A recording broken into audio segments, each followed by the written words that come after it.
This is English shorthand dictation from Kailash Chandra magazine, transcription number 2, speed 100 word per minute. Ready? Start. I should like now to make a few observations on the budget. This budget marks a turning point in the history of our country. It is no use attempting, as some of my friends have done, either to depreciate the budget very strongly or to suggest that we are not witnessing a new revolution in our methods of physical training and technique. I want it to be quite clearly pointed out to my friends that we are now facing the lean years of Indian finance. Hitherto, we had revenue surpluses which were a form of public saving and which were meant to be utilized for capital development. Hereafter, this form of revenue surplus would not be available. We have therefore to find out ways and means of implementing our great program of national reconstruction at minimum cost. My point is that the deficit on revenue account would be of the order of about rupees 19 to 20 crores. Here, let me point out that I do not agree with those of my friends in the finance department who have attempted to suggest that rupees 9 or 18 crores which are obtained from Pakistan should be put to the revenue side of the budget.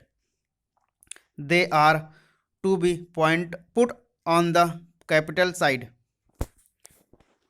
but that does not seriously alter the trend of my argument.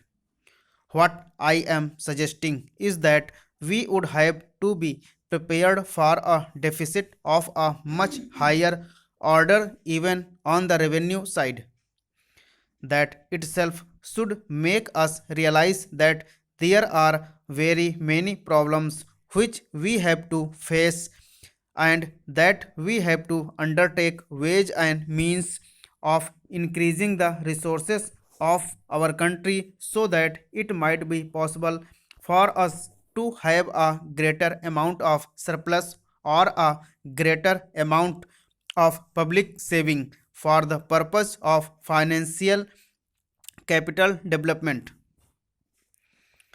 The finance minister, in the course of his speech, Mr. Deputy Minister pointed out that the deficit during the past 2 years were of the order of rupees 83 crores.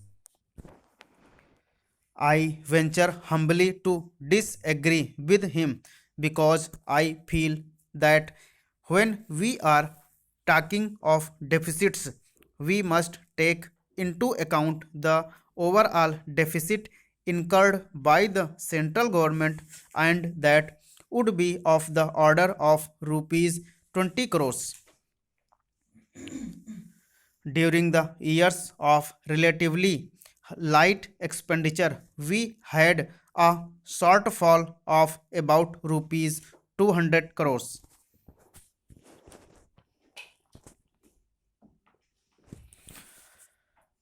Undoubtedly, now when we are going to have a very great amount of expenditure, we might have a greater amount of deficit and we would have to find out ways and means of trying to meet our capital expenditure.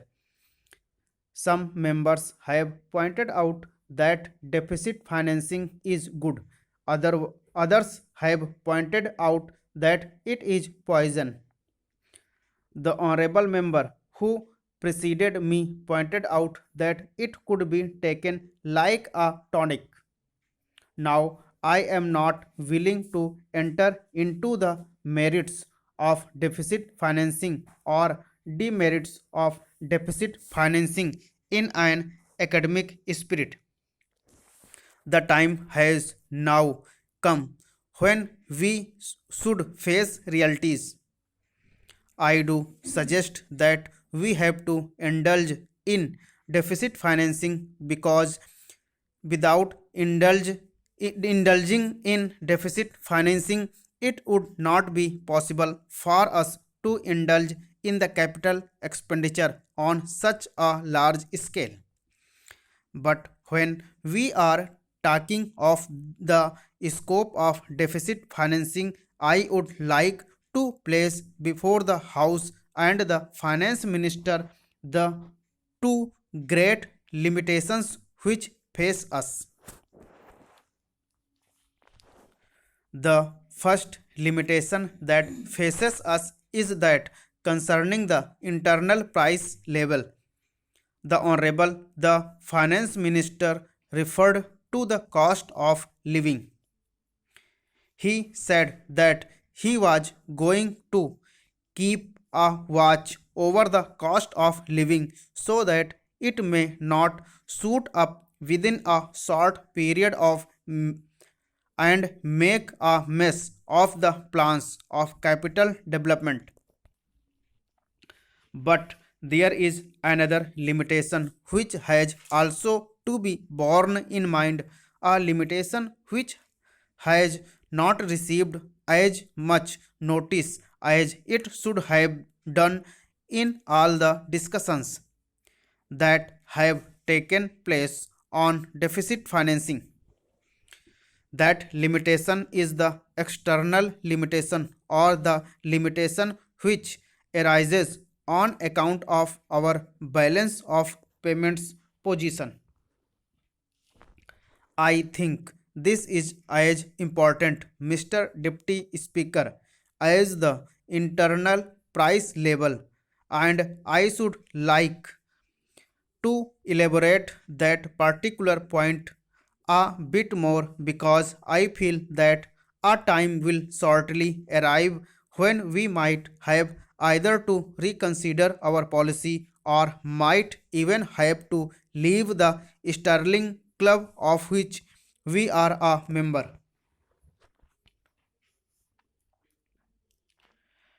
The second serious limitation is as serious as the first.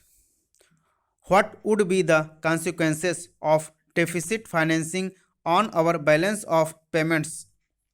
The finance minister, in his budget speech, points out that so far as the balance of payments position is concerned, they have now, whether it is by accident or design, a favorable balance and they have contributed about rupees 63 crores to the dollar pool during the past 6 months. But the moment we indulge in deficit financing, we have to be prepared for worsening of our balance of payments.